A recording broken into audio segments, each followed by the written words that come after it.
You're watching AC35 Daily Update.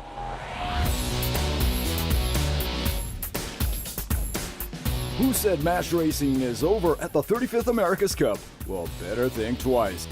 Down to the finals as Artemis Racing seals a 5-3 against the SoftBank Team Japan to face Emirates Team New Zealand. And now, from Bermuda, here is Nautical Channel Sports correspondent Nick Douglas. Hi Nautical Channel sports fans, this is Nick Douglas, the Sailor Girl, and today in Bermuda, the Louis Vuitton America's Cup Challenger Playoff semi-final wrapped up with Artemis Racing taking 5 wins and SoftBank Team Japan finishing on 3 wins. Dean Barker was fast out of the block for the final race, and we thought perhaps he would push it to a decider. Unfortunately, it wasn't to be. Leading around the bottom mark, coming back up the first work, Nathan Atteridge managed to get Dean Barker on the back foot when he threw in attack onto port at the port hand boundary. Dean Barker was caught off guard and Nathan Atteridge managed to sail to leeward of the Japanese and luff them up, which didn't result in a penalty, but it did result in slowing them up long enough to get the distance that the Swedish team needed to take home the victory and progress on to the Louis Vuitton America's Cup Challenger Finals here in Bermuda. There is no rest, however, for Artemis, who have moved forward. They will face Emirates Team New Zealand. Now, the saddest thing about the day and this stage of the regatta is yesterday we said goodbye to Ben Ainsley and Land Rover BAR, and today we said goodbye to Dean Barker. I spoke to him after racing and he was so proud of his team and everything that they've come to accomplish. Yeah, I'm good. Yeah, it's sort of, it was a tough day today, but I'm incredibly proud of everything this team's achieved. Yeah, you should be proud. It was so close between yourselves and Artemis. It was just going to be whoever happened to be in front, like a horse race. Yeah, we always knew it was going to be tough racing Artemis, and particularly racing Artemis in their conditions. In all the practice we've done, they've been strong in the breeze, and I think we gave them a pretty good run for their money in some of the races. But you've got to be able to win in everything. We had a good lead, but just couldn't quite sort of fend them off, and yeah, so that's it for us. That is it for you, but it's been an amazing journey. You've taken this team from the beginnings all the way through and built it not only as the skipper but also as the CEO, which I think is a massive ask for anybody. Yeah, it's been a really enjoyable experience. I've never I never thought that I'd have this sort of opportunity, and to be sort of part of building something from zero. Fuku and I first met here in May 2015, and wow. Here we are 2 years later, and we've got a really competitive outfit, which I've got no regrets. I really have enjoyed everything about it and the people I've worked with, and I really hope that the team has a future. I really hope the team has a future too, and I know that everyone from Japan hopes the team has a future. What's the likelihood? Am I allowed to ask that? It's too early to say. I think we'll obviously work hard to try and create some sort of an opportunity, but we'll have to just wait and see. So just as SoftBank Team Japan will not progress, Artemis Racing were exceptionally excited to move forward.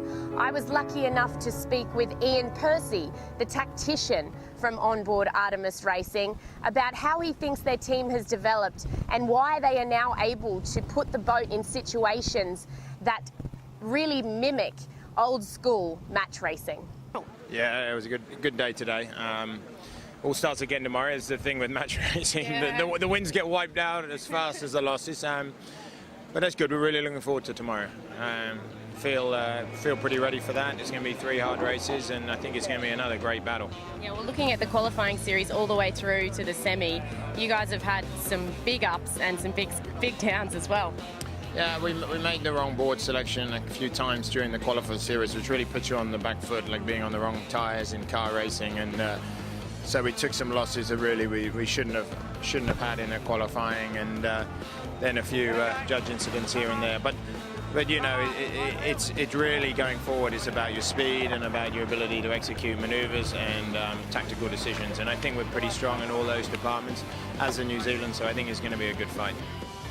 But as you guys are all learning to sail these boats better, because let's be honest, you haven't had that much time in the AC50s, you're all starting to play a little bit more with manoeuvres like we saw today. Yeah, it's very much a match race. I think those who worried that a catamaran racing wouldn't have the match racing, the foiling manoeuvres have kind of changed that. Yeah. Because you can do such fast manoeuvres. So it's match racing.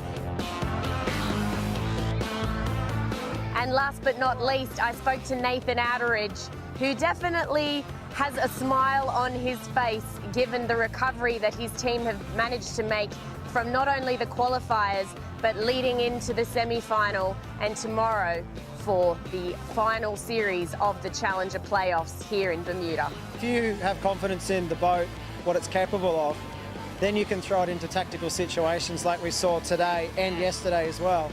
But if you don't know how the boat's going to respond or there's a small hesitation, you know, you could get it wrong badly and not only, you know, lose a race, you could damage equipment, you could hurt people. Yeah. And, you know, that's what kind of confidence you need in these boats. And, you know, we see everyone out there pushing the limits and you see the crashes. And every time you have a crash, you lose confidence in the boat. So there's this balance and, you know, it's going to be interesting to see what happens over the weekend as, you know, the wind's going to change again, how New Zealand respond to their big crash the other day. So just what kind of matchup can we expect tomorrow between the Kiwis and the Swedes? Well, Emirates Team New Zealand have been sailing exceptionally well for all of the qualifying and semi-final series. Their cycling really enables them to maintain a smoothness that we cannot see on any of the other teams. Their tacking, their boat handling is just out of this world. But does Pete Burling have the experience to match it with Nathan Outeridge? Well, he has done so before in both the Moth and the 49er, so we will just have to see. Artemis Racing definitely have the fitness and the prowess to move forward in this competition, so it really will come down to who is best on the day here in Bermuda. My name's Nick Douglas, I'm the Sailor Girl, you're watching the Nautical channel, and we'll bring you more action from the 35th America's Cup just as soon as we can.